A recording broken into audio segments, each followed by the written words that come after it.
हमारी क्लास ख़त्म हुई थी इससे पहले वाली क्लास द सेक्रेटेरिएट पे। तो अब हम लोग पढ़ेंगे the secretariat. The people who work in the UN that is the staff members from the secretariat. जो पीपल जो यूएन में वर्क करते हैं उन्हें हम कहते हैं सेक्रेटेरिएट के जो स्टाफ मेंबर उन्हें हम कहते हैं। It carries out the day to day work of the UN. वो जो जितने भी यूएन के डे टू डे वर्क होते हैं वो सारे वर्क करते हैं। The head of the secretariat is the secretary general. जो सेक्रेटेरिएट होता है उसका हेड होता है secretary general. He or she carries out a decision of the Security Council and is a powerful. The head of the Secretariat is the Secretary General. तो जो secretariat है उसका हेड सेक्रेटरी जनरल है। He or सी मतलब secretariat का जो head है वो सेक्रेटरी जनरल होता है। He or she carries out the decision of the security council and is a powerful person. He or she कोई भी हो सकता है। तो जो भी रहता है वहाँ पे वो हमारा जो सिक्योरिटी काउंसिल है उसके वो सबसे पावरफुल पर्सन होता है और सारे डिसीजंस लेता है। The secretary general is chosen for 5 years by the general assembly. तो सेक्रेटरी जनरल होता है वो 5 years के लिए चूज़ किया जाता है जनरल असेंबली में। The present secretary general Antonio Guterres assembled the post on 1 January 2017। ये जो एंटोनियो गस्टर हैं वो हमारे प्रेजेंट सिक्योरिटी जनरल हैं और ये 1 January 2017 को इस पोस्ट पर आए थे। ये देख सकते हैं the session of the UN assembly in progress. ये यूएन असेंबली का सेशन चल रहा है प्रोग्रेस में। और ये है the session of UN secretary council in progress. UN के सेक्रेटरी काउंसिल का सेशन प्रोग्रेस में हम लोग चल रहा है। और ये एंटोनियो गस्टर हमारे पहले मतलब हमारे current secretary general of the UN. अब हम लोग पढ़ेंगे economic and social council ECOSOC। So the economic and social council ECOSOC works under the general assembly. जो इकोनॉमिक और सोशल काउंसिल है वो हमारा जनरल असेंबली के अंडर वर्क करता है। It looks after those programs of the UN which provide help in developing nations. वो उन प्रोग्राम्स पर देखता है जो कि यूएन प्रोवाइड करता है किसी भी नेशन के डेवलपिंग में। ये उन प्रोग्राम्स को देखता है। It also look after the programs related to education health and culture. ये उन प्रोग्राम्स को भी देखता है जो कि हमारे एजुकेशन हेल्थ और कल्चर से रिलेटेड होती हैं। It looks after the work of several agencies that work for the poor and needy। ये उन एजेंसीज को भी देखता है जो कि पुअर और नीडी के लिए मदद करती हैं। अब हम लोग पढ़ेंगे special agencies. Much of the work of the UN is carried out by special agencies. बहुत जो वर्क होता है यूएन का वो स्पेशल एजेंसी से कैरी आउट हो जाता है। They deal with food aid, health, education, environment and agriculture. वो ये food aid, health, education, environment और एग्रीकल्चर से डील करते हैं। Member countries pay for the work of these agencies. जो मेंबर कंट्रीज है वो इन एजेंसीज के वर्क के लिए पे करती हैं। The richer a nation is the more it pays. जितना अमीर कोई नेशन मतलब जितना अमीर कोई कंट्री होता है उतना ज़्यादा ही वो पे करता है। Let us look at the aims and programs of some of these agencies.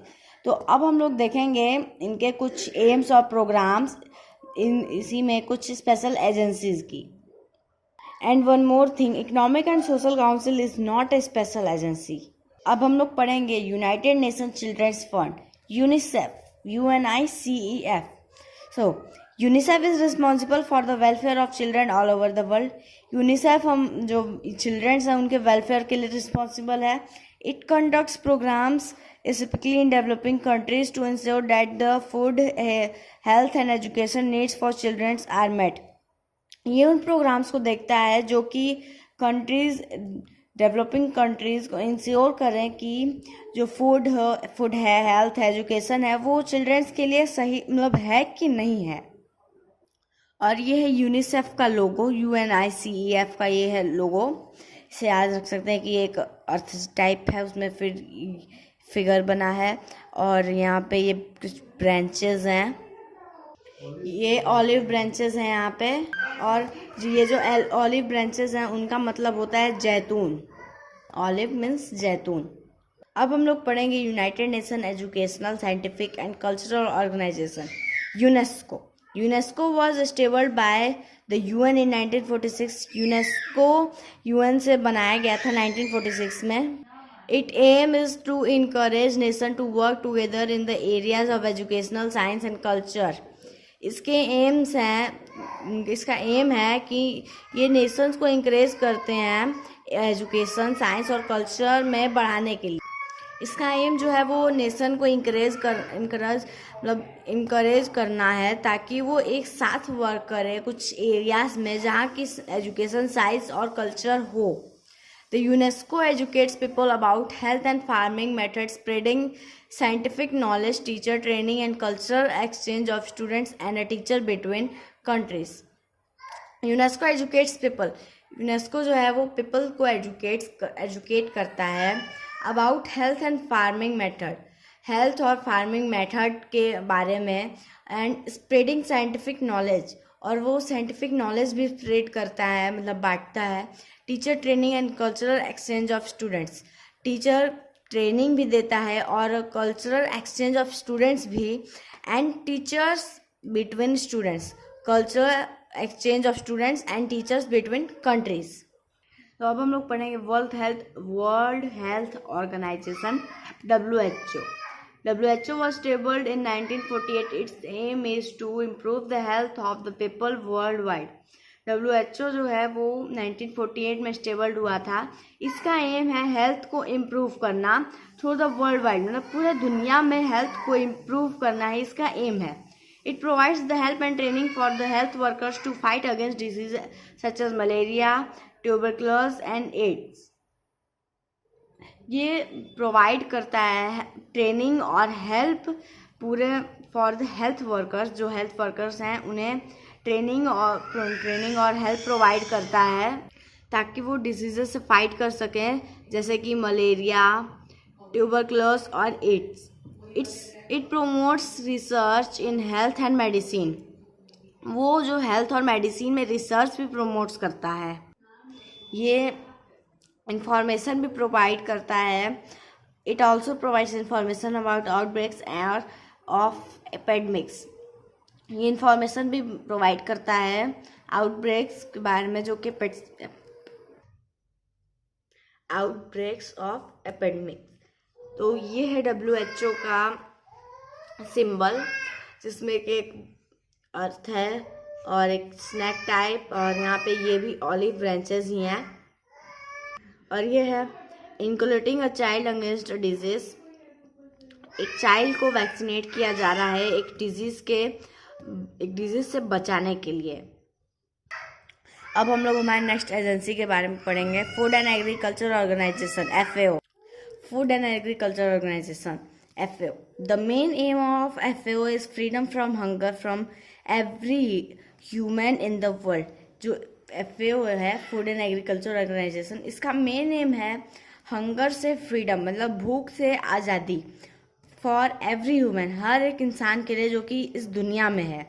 It helps nations to increase food production, ये नेशंस को हेल्प करता है फूड प्रोडक्शन के इंक्रीज करने में। Food production, it helps nations to increase the food production, ये nations को help करता है ताकि वो अपना फूड प्रोडक्शन इंक्रीज कर सकें, मतलब बढ़ा सके।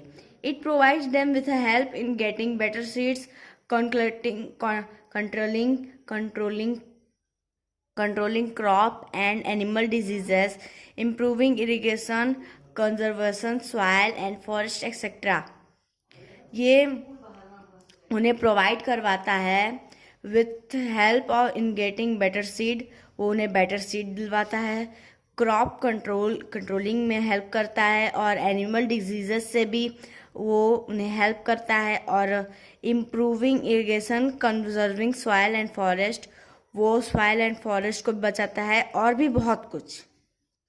It warns of food shortages and arranges food for people suffering diseases such times. ये हमें फूड शॉर्टेज के बारे में भी वार्न करता है और फूड के भी अरेंजमेंट करता है उन लोगों के लिए जो कि ऐसे, मतलब जो कि इस समय में, ऐसे समय में सफरिंग यानी कि मुसीबत से लड़ रहे होते हैं। अब हम लोग पढ़ेंगे इंटरनेट लेबर ऑर्गेनाइजेशन, बट उससे पहले हम देख लेते हैं कि ये है FAO का symbol. FAO food agriculture organization, food and agriculture. ये यहाँ पे फेट पेन्स भी लिखा है। अब हम लोग पढ़ेंगे international labour organization ILO। The main aim of means the aim of the ILO is to improve the working conditions and living standard of the working class. जो ILO का एम है वो है उसका जो एम है वो है वर्किंग क्लास, वर्किंग कंडीशंस और लिविंग स्टैंडर्ड्स वर्किंग क्लास वाले लोगों को इम्प्रूव करना। जो working conditions and living standard जो वर्किंग क्लास वाले लोगों की होती है उससे इम्प्रूव करना ही ILO का मेन एम है।